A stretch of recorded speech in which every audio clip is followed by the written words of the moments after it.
بالله من الشيطان الرجيم. بسم الله الرحمن الرحيم. السلام عليكم ورحمة الله تعالى وبركاته. الحمد لله رب العالمين، والصلاة والسلام على أشرف الأنبياء والمرسلين وعلى آله وصحبه أجمعين.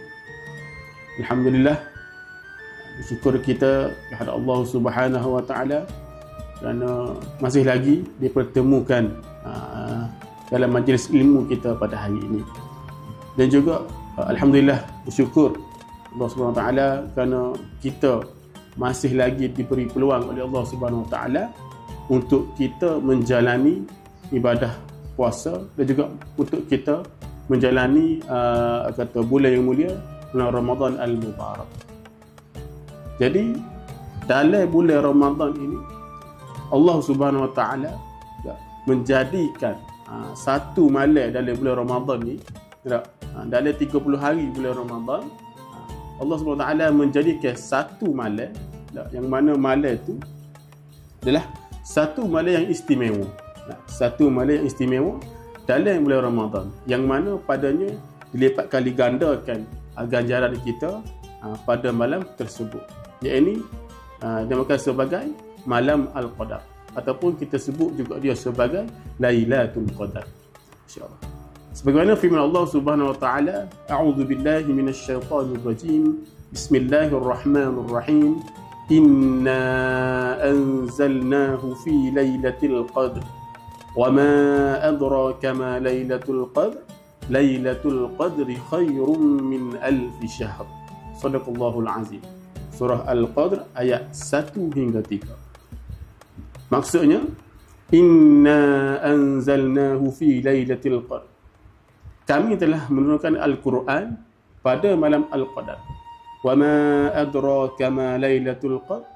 Dan adakah engkau mengetahui akan kebesaran malam Al-Qadar itu? Lailatul qadri khairum min alfi syahr. Malam Al-Qadar itu adalah lebih baik daripada 1000 bulan. Jadi malam Al-Qadar ataupun Lailatul Qadar itu, sebagaimana kita tahu, sebagaimana kita sebut sama, adakah kita tahu apa dia sebenarnya maksud daripada Lailatul Qadar itu sendiri? Jadi perkataan Lailatul Qadar ini adalah daripada dua kalimah. Kalimah yang pertama adalah Lailah, dan kalimah yang kedua adalah Al-Qadar. Jadi yang pertama, maksud Lailah itu sendiri adalah apabila tenggelamnya matahari sehingga terbit fajar. Maksud Lailah. Sedangkan maksud Al-Qadar pula adalah kemuliaan, hukum ataupun ketetapan. Itu maksud sebenar Lailatul Qadar. Jadi kita kena tahu dulu. Kita duk sebut tu, kita kena tahu dulu maksud sebenar di sebalik perkataan Lailatul Qadar itu sendiri. Dan juga malam Al-Qadar ni, dia adalah banyak kelebihan dia. Banyak kelebihan dia malam Al-Qadar itu sendiri. Sebab apa? Sebab para ulama bersependapat bahawasanya sebaik-baik amalan adalah amalan yang dilakukan pada malam Al-Qadar itu. Itu pendapat para ulama. Sebab apa? Sebab ianya lebih baik daripada 1000 bulan. Kalau 1000 bulan, kalau ikut kita agak 83 tahun 4 bulan. Itu maksud 1000 bulan. Jadi maksud lebih baik daripada 1000 bulan adalah, andai kata sebagai contoh kita buat satu-satu kebaikan ataupun satu-satu amalan itu, dan andai kata jatuh pula malam itu adalah malam Lailatul Qadar, maka ganjaran dia lebih daripada kita buat satu-satu kebaikan itu berterusan selama 83 tahun 4 bulan. Sebagai contoh, kita ambil satu contoh, kita tolong orang lah contoh. Kita tolong orang malam tu, tolong orang di mana-mana lah. Dan andai kata malam tu jatuh malam Lailatul Qadar, seumpama kita tolong orang tu setiap malam, setiap hari selama 83 tahun 4 bulan. Sebab itulah Imam Al-Qurtubi ada sebut berkata benda ni. Mereka kata malam Al-Qadar ini adalah lebih baik daripada 1000 bulan. Dan dalam kata pendapat lain juga, Imam Al-Qurtubi ada sebut juga, pada malam tu malaikat dan juga malaikat Jibril ni turun ke langit dunia untuk mengaminkan doa orang yang memohon pada malam tu. Maksudnya para malaikat dan juga malaikat Jibril pun turun pada malam Al-Qadar tu mengaminkan doa orang-orang yang memohon pada malam Al-Qadar itu sendiri. Seterusnya, bilakah berlaku malam Al-Qadar ni? Bila berlaku malam Lailatul Qadar itu sendiri? Dan dalam isu ni ataupun dalam perkara ni banyak hadis dan juga pendapat dalam nak menentukan bila berlakunya malam Lailatul Qadar. Tapi begitu tak, Nabi SAW ada menyatakan dalam hadis beliau berkaitan dengan bila berlakunya malam Lailatul Qadar. Nabi sebut dalam hadis dia, iltamisuha fil ashril awakhir witran. Carilah malam Lailatul Qadar itu adalah pada malam yang ganjil.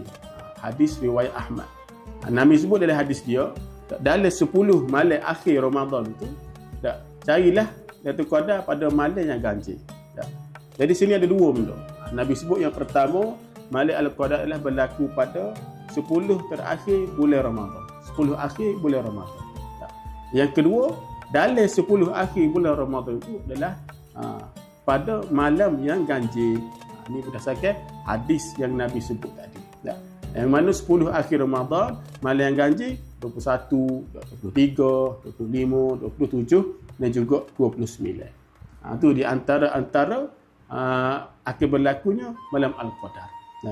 Jadi 10 akhir Ramadan ni kita pun kata diajukan untuk kata meningkatkan lagi lah amalan kita, mempertingkatkan lagi ada amal soleh kebaikan kita di 10 akhir Ramadan. Sebab apa? Sebab 10 akhir Ramadan tu akan berlakunya malam Al-Qadar. Satu contoh yang mudah untuk saya ambil. Setiap malam 10 akhir Ramadan tu, kita semua pun sebagai semaklum pergi tarawih dan sebagainya.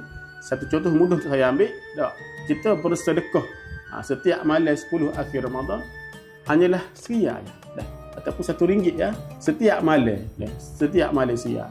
Dan andai katalah malam tu jatuhlah malam Al-Qadar, dia seumpama kita sedekah Riyal tu setiap hari selama 83 tahun 4 bulan. Bahkan lebih baik daripada itu. Sebab apa? Dalam ayat tadi, Lailatul Qadri khairum min alfi syahr. Lebih baik daripada 1000 bulan. Mana kata kita buat sedekah Riyal tu setiap hari selama mana lebih daripada 83 tahun 4 bulan.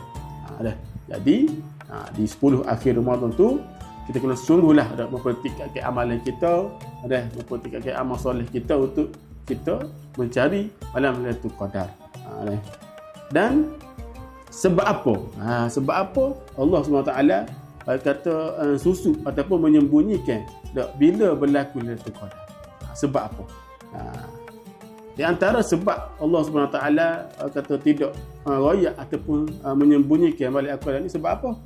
Supaya menjadi pendorong kepada Yaman kita semua ni untuk cari supaya kita ni bersungguh-sungguh dalam buat amalan kita. Sebab apa? Sebab kita tak tahu bila berlaku Al-Qadar. Jadi ini adalah pendorong kepada kita untuk kita bersungguh-sungguh dalam buat ibadah kita, untuk kita dipertemukan dengan malam Lailatul Qadar, insya-Allah. Jadi berkaitan dengan kesungguhan kita dalam kita membuat amalan, dalam kita beramal dalam 10 akhir Ramadan ini, Nabi kita sendiri pun, Nabi Muhammad sallallahu alaihi wasallam sendiri pun bersungguh-sungguh 10 akhir Ramadan ini dalam buat ibadah. Sebab apa? Ada hadis Nabi sallallahu alaihi wasallam, kana Rasulullah sallallahu alaihi wasallam yajtahidu fil ashril awakhir ma la yajtahidu fi ghairi. Maksudnya Rasulullah sallallahu alaihi wasallam berusaha sedaya upaya pada malam 10 akhir Ramadan melebihi usahanya daripada malam-malam yang lain. Hadis riwayat Muslim.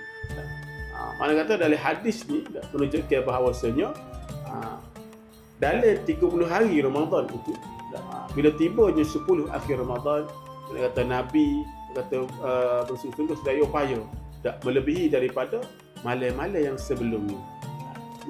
Itu nak ayatnya tak pentingnya 10 akhir Ramadan ini dalam kita untuk mencari malam Lailatul Qadar. Nabi sendiri bersungguh jadi kita pun mempertingkatkan lagi amalan kita di 10 akhir Ramadan untuk kita mencari malam Lailatul Qadar.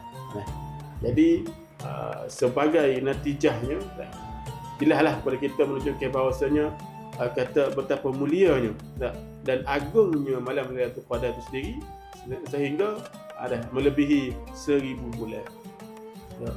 1000 bulan ni lama.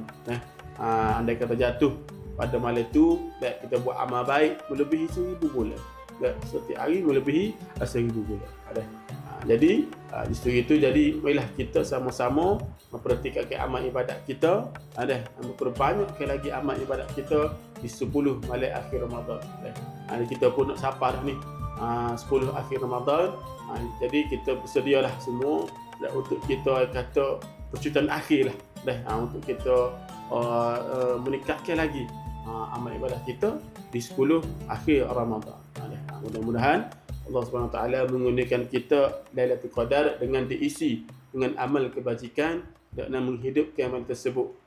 Seterusnya melayakkan kita untuk mendapat keampunan daripada Allah Subhanahu Wa Taala. Akhir daripada saya, malam ni bulan Ramadan adalah bukan pengakhiran dia, tetapi permulaan untuk kita mempertingkatkan peribadi kita dalam mencapai ataupun beribadah kepada Allah Subhanahu Wa Taala. Sekian yang baik itu datang daripada Allah Subhanahu Wa Taala, dan yang kurang itu datang daripada diri saya sendiri. Saya dengan wabillahi taufiq wal hidayah. Wassalamualaikum warahmatullahi taala wabarakatuh.